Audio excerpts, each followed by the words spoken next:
Welcome to the Rayner Report, our video presentation that we present every other week. Let's look at these 10 things that will happen if you deny that you are dying. The first one, the problem's only going to get worse.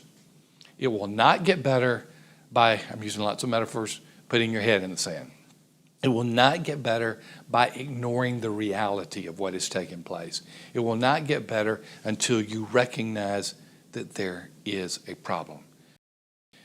I was dealing with yesterday. I don't know him well, my wife does, but a man younger than I am, probably in his late 40s, and all kind of health problems. They don't know if he's going to make it. But many of these health problems had warning signs. There were things, but he just refused to go to the doctor. And now he's facing the reality of maybe death, maybe amputation of both legs. I mean, it's just a terrible situation. He had no urgency for change until it was too late. Well, that tragedy of which I'm speaking right now happens in many churches. Change or die. That's what many churches have to realize today. You don't change the gospel. You don't change truth.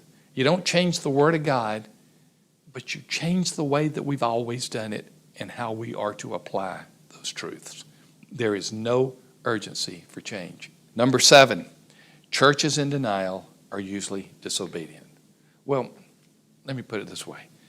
I can't think of any example where a church in denial is not disobedient, because a church in denial is not going to be obedient to the Great Commission, because they're not going to see the need for a Great Commission, because they're not going to see the problems which create the urgency. Number 9, the church will lose its best members. Now, best members, I'm talking about, are biblical members. I wrote a book many years ago that became a bestseller called I Am a Church Member.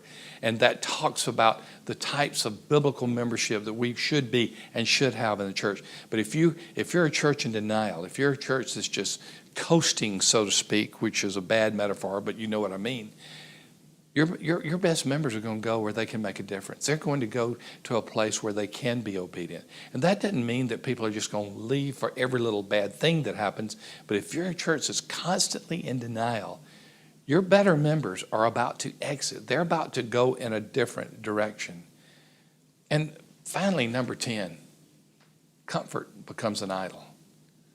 The way we've always done it becomes the mantra for how we're going to move forward, which is not moving forward at all. Comfort, not making change, resisting change, moving in a direction that is not moving at all. Comfort becomes an idol.